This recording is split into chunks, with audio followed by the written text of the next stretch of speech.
Isang malaking awesome. And everything is going down right now for Bitcoin and marami tayong pag-uusapan for today, especially sa mga news na katulad nito.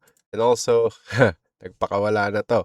So, tingnan natin guys, anong mangyayari. But of course, take around because this is just a recorded live bukas. Maganda yung live din natin because I will tell you where the bottom is.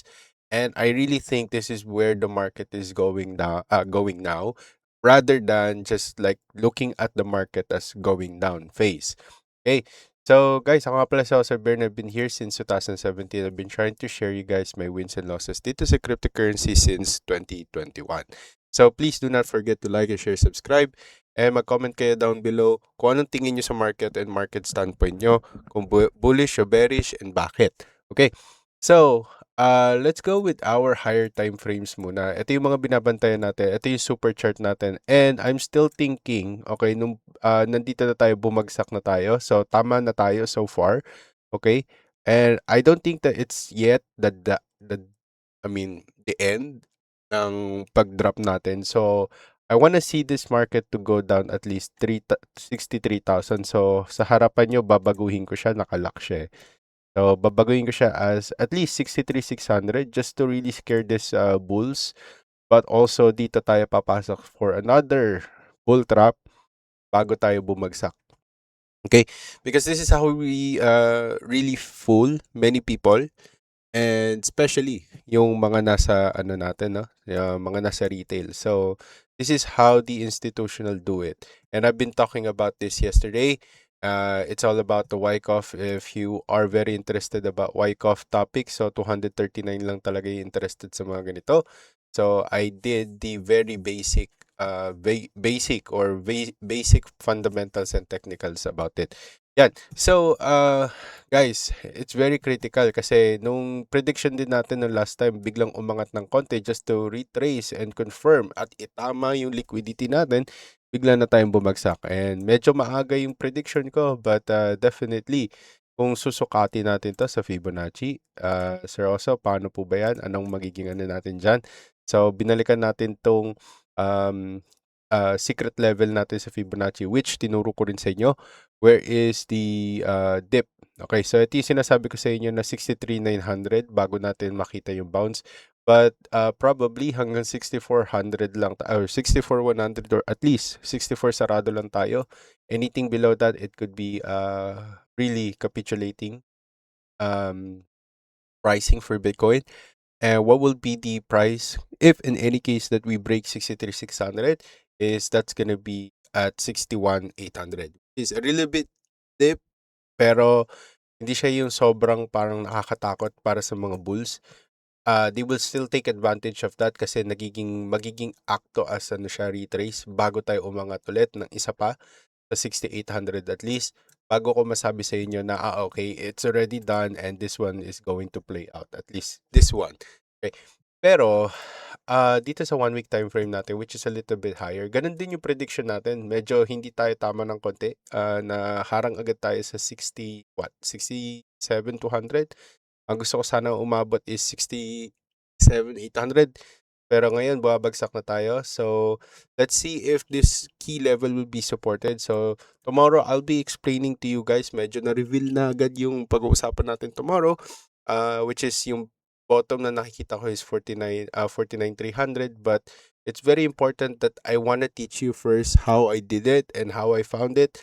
And it's better also for you to watch the Wyckoff topic muna, or yung tinatawag natin na the traps na nangyayari. So, what schematic am I talking about? So, etong dalawang video, sana mapanood nyo bago kayo mag-jump bukas sa live natin so that we can do a streamline explanation of why I think this is the key level.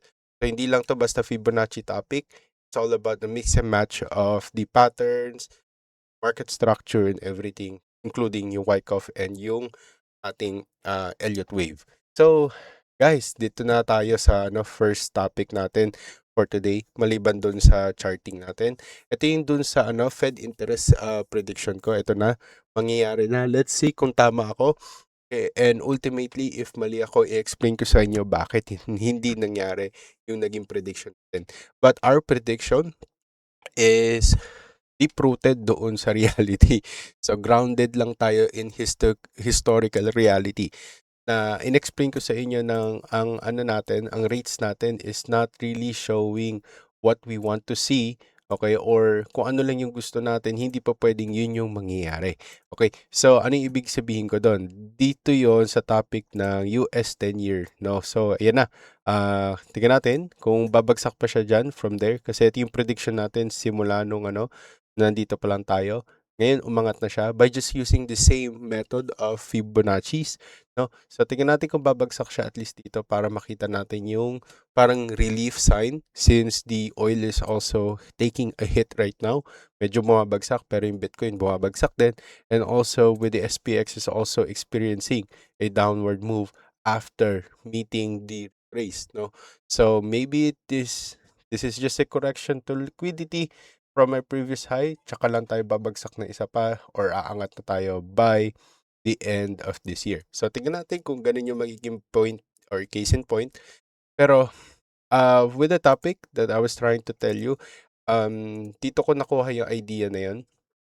Okay, June 16, sabi dito, kanina lang. So, this focuses doon sa 10-year treasury yield kung bakit I really think they will be cutting down. But ang highlights, this highlights the exact trap na ginagawa ng Fed. Okay? So yung headline natin is about CPI just accelerated 4.2%. Fueled by energy stocks from Middle East tension. So this has to be doing a lot dun sa tinatawag na, peace na, pero hindi naman tayo umangat. So, yun yung sinasabi ko sa inyo na it is an institutional trap. So, you don't want to long at these levels, and hopefully, I was able to save you because this vision was given to me.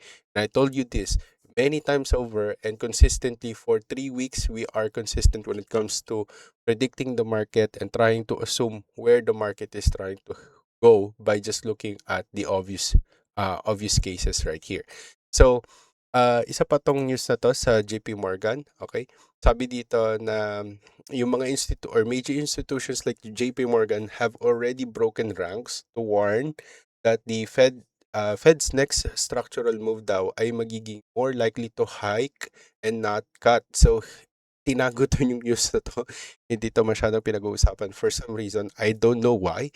Pero historically guys, when bond yields, pag umangat yan, nag-spike yan, nag-retrace yan, okay? What happens is, it will just confirm the actual trend na gusto niya talagang gawin, which is upward na tayo eh.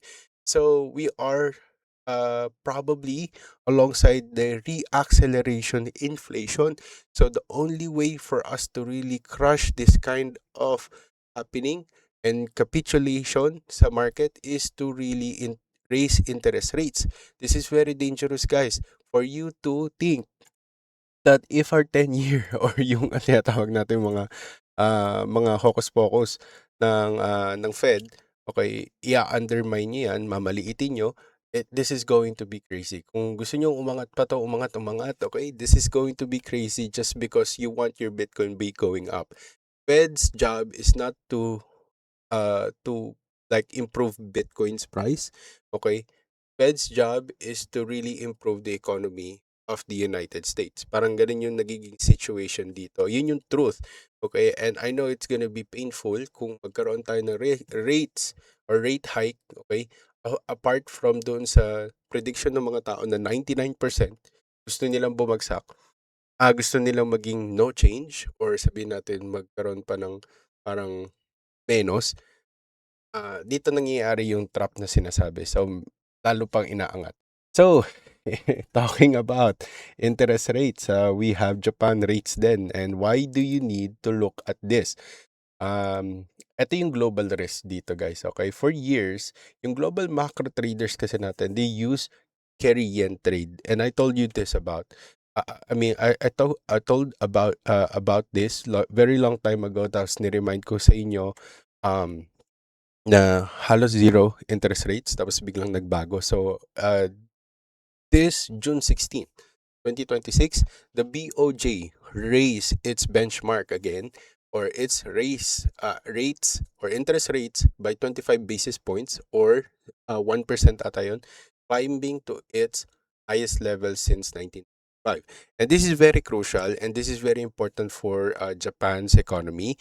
Okay, so that we can say the Japan's economy. If you really love Japan, um, I mean, kung mahilig kayo sa mga Japan products, if you want Japan to keep alive, maliban pa dun sa bumababa nilang birth rate, we really have to do this. Okay? So, the liquidations, kung pag-uusapan natin to, medyo mahaba, pero gusto ko lang ibigay sa inyo ng mabilis.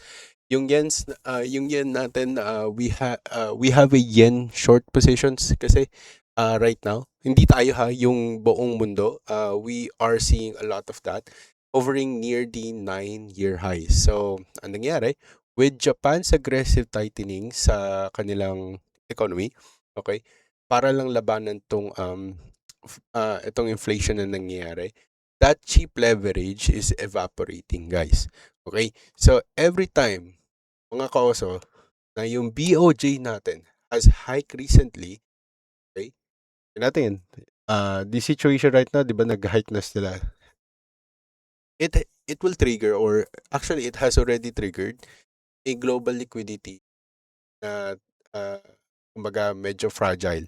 So, ang historical move na nangyayari dito is dinadrag nito yung Bitcoin natin downwards by 18 to 32% in the week that follows as forced liquidation cascade.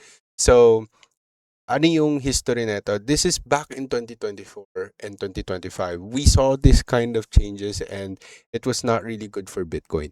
But, okay, coming in with a good news. Si MSTR, okay, bumili na naman sila Bitcoin, no?